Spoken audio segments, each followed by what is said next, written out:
Hello everyone, my name is Marek Matejun. I represent the Faculty of Management at the University of Łódź from Poland, and at the beginning I would like to thank the organizers for the invitation and for the possibility to present my keynote speech at this conference. The aim of this presentation is to assess the impact of the COVID-19 pandemic on innovativeness and exploration of sources of innovation in the theory and practice of European small business. My speech will be divided into six parts. First, I will present the theoretical background and formulate two research questions. In the next part, I will describe the research methodology. Then I will present research results. On this basis, I will be able to answer research questions. And in the last part, I will conclude my speech and present references for the study. The whole presentation, the whole speech should take about 20 minutes. Small business constitute the most numerous and resilient group of enterprises in the modern market economy, playing very important social roles and contribute to the economic development almost all over the world. Their classification is based on specific quantitative or qualitative criteria.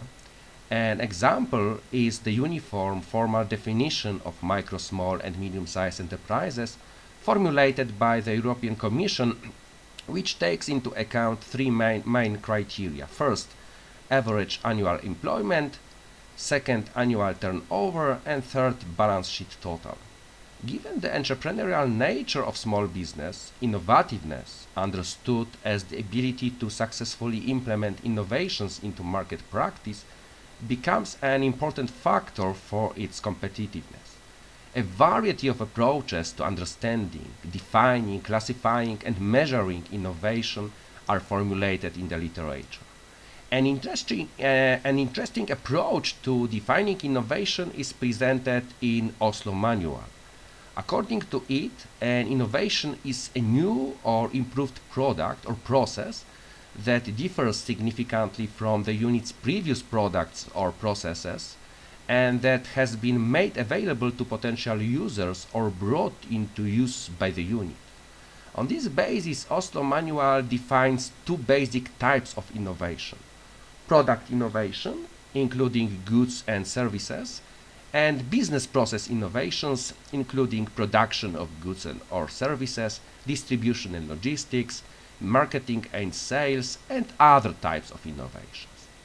According to this approach, a company is innovative if implemented one or more innovations in business practice over a period of 1 to 3 years, usually 2 years.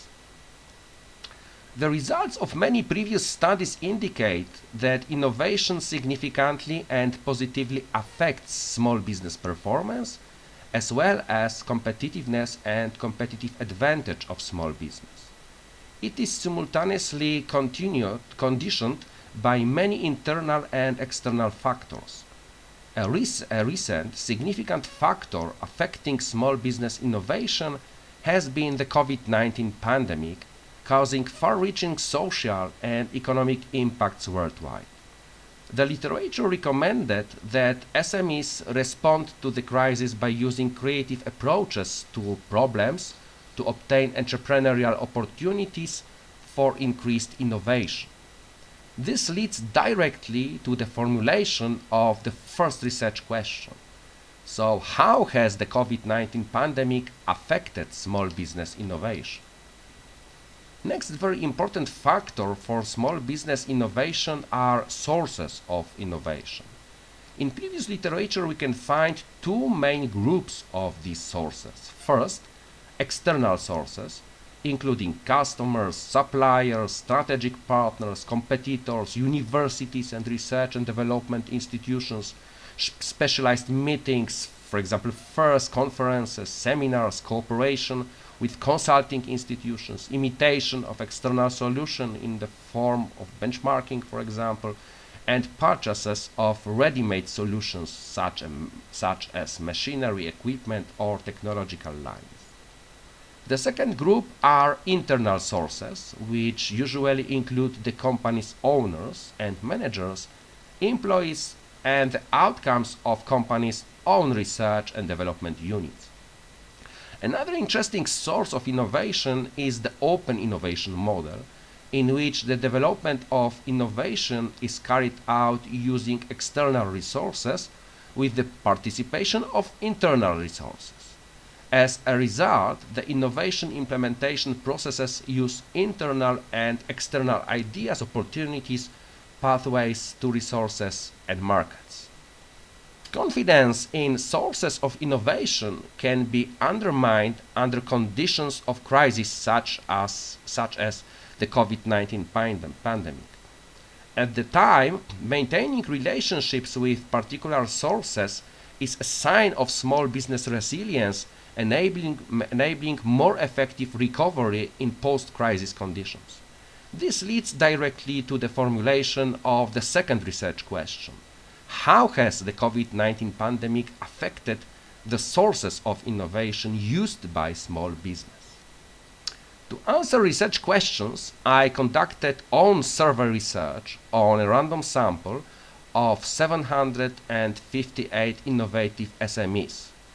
The geographic scope of this study covered 6 European countries with different innovation indexes according to 2020 Innovation Union Scoreboard. The research was conducted in Finland and Sweden as innovation leaders, in Germany and the United Kingdom as strong innovators, as well as in the Czech Republic and Poland as moderate innovators countries. All surveyed companies may be perceived as innovative according to 2018 Oslo Manual definition. It means that all of them implemented at least one innovation during the last 2 years. The size of the analyzed companies was determined on the basis of European small business definition. The sample consists of 62% of microenterprises, 27% of small companies, and 11% of medium-sized companies. Also, the timing of research was very important. Survey was conducted in March-August 2021, which enabled a comparison of innovativeness of the surveyed companies during the year before and the first year during the COVID-19 pandemic. The respondents were mainly owners or managers of surveyed enterprises. In the first part of the study, respondents were asked how the pandemic affected the innovativeness of the surveyed companies. Based on their answers, I indicated 3 groups of entities. In the first group of fragile innovators, the pandemic significantly reduced innovation activity. In this case, innovative solutions were fully or mostly implemented before the pandemic. This group consisted of 34% of surveyed enterprises and was dominated by small companies. To relatively greatest extent, companies from the Czech Republic and Poland were included in this group. In the second group of resilient companies, innovations were implemented to a similar extent both before and during the COVID-19 pandemic. This group consisted of 36% of surveyed enterprises and was dominated by medium-sized companies, mostly from Sweden and Germany. In the third group, the COVID-19 pandemic became an important starting point of innovative activity. In this case, innovative solutions were introduced fully or mostly during the crisis. I called this group an emerging innovators. It consisted of 30% of the survey enterprises, mostly micro companies from the United Kingdom and Finland. In the next part of the research, I analyzed the types of innovations implemented by the surveyed companies over the past 2 years. Based on respondents' answers, it was determined that all types innovations, according to Oslo Manual classification, were implemented in the surveyed entities, as shown in this table. The results indicate that product innovations were implemented to a greatest extent, mainly by surveyed companies from the United Kingdom and Sweden.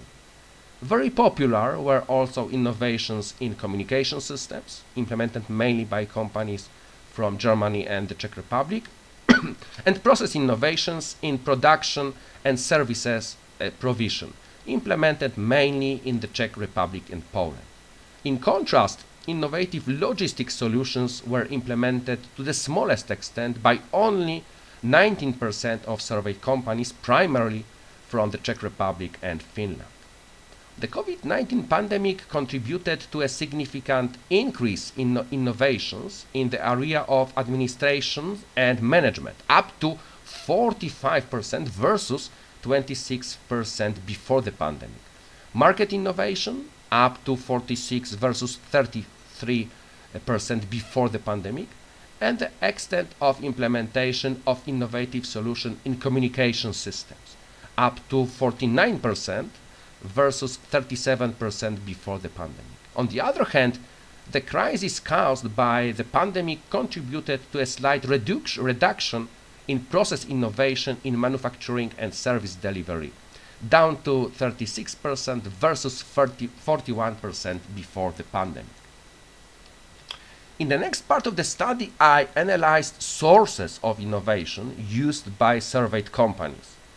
In order to accurately assess the impact of COVID-19 pandemic on the extent to which sources of innovation were used, a comparison was made between their use by fragile innovators, means companies that were primarily active in innovation before the pandemic, and emerging innovators, companies that innovated primarily during the pandemic. To identify differences in the extent of use of these sources, the statistical test for the difference between two population proportions was used. The results are presented in this table and indicate that the most popular external source of innovation in both analyzed periods were customers, while internal sources were the management of the surveyed companies. In the external context, cooperation with other companies, such as strategic partners or consulting firms, as well as purchases of machinery equipment or technological lines, were also significantly used. On the other hand, innovative solutions in surveyed SMEs were introduced to the smallest extent on the basis of an open innovation model and through cooperation with universities and R&D institutions. Also, own R&D facilities were used to a relatively lesser extent, which is mainly due to small size and resources limitations of the surveyed companies. Analysis of the impact of COVID-19 pandemic on the use of sources of innovation shows that in most cases no statistically significant differences were observed. Overall, there was a significant increase in the use of internal sources of innovation, including primarily the creativity of company executives from 44% to 52%, and company employees from 35 to 41%. In the external context, however, there was a significant decrease in the use of specialized meetings such as trade fairs, conferences and industry seminars from 20 to 12%. Based on the presented research results, it is possible to answer research questions. The first question posed was, how has the COVID-19 pandemic affected small business innovation? The results demonstrate a differentiated impact of the pandemic on the innovation activity of the surveyed enterprises. On the basis of research results, three distinct response groups were identified. First, emerging innovators, which used the crisis as a catalyst for opportunity recognition and intensified their innovation efforts. These companies were able to mobilize internal resources and respond with agility to changing market needs. The second group, enterprises of fragile innovators, significantly limited or even abandoned innovation during the pandemic. Their retreat can be attributed to specific market conditions. including temporary closures and the inability to adapt rapidly to new operating constraints. On the other hand, the third group of resilient innovators maintained their innovation activities at pre-pandemic levels. The defining characteristic of this group was the possession of strong internal resources which enabled them to absorb external shocks and continue implementing innovative solutions.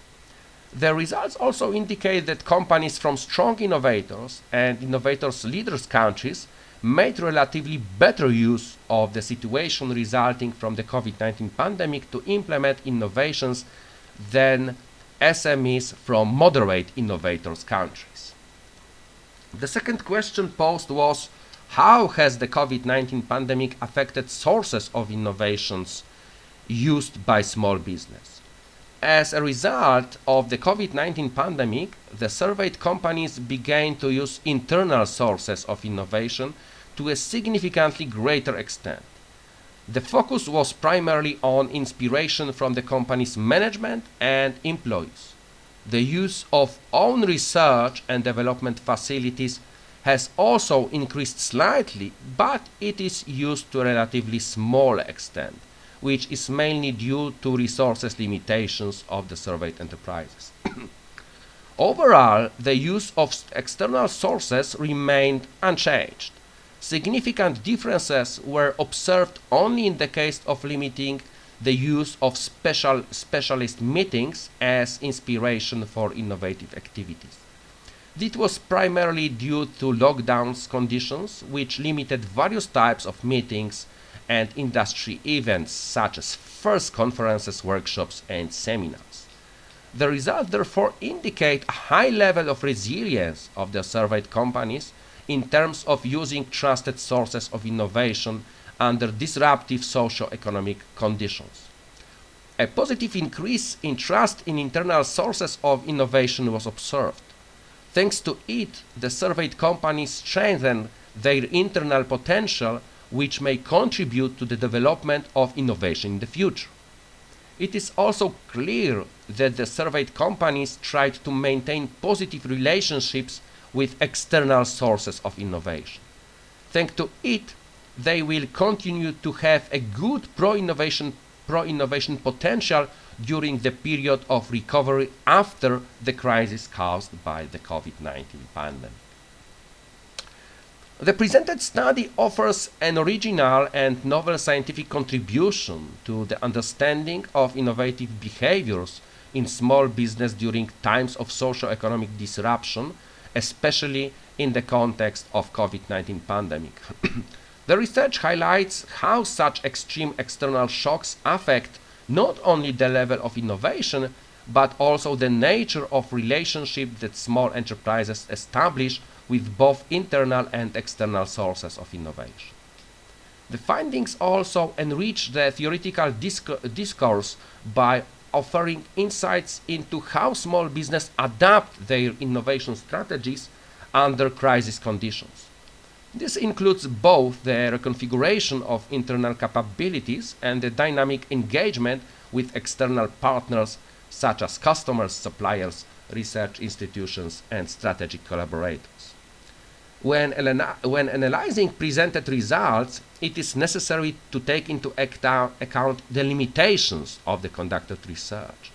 They are due, among other things, to the research method used, which is characterized by a relatively high level of subjectivity of respondents' evaluations. I tried to reduce this subjectivity by asking simple, unambiguous questions and conducting a pilot study to verify the validity of the survey questionnaire.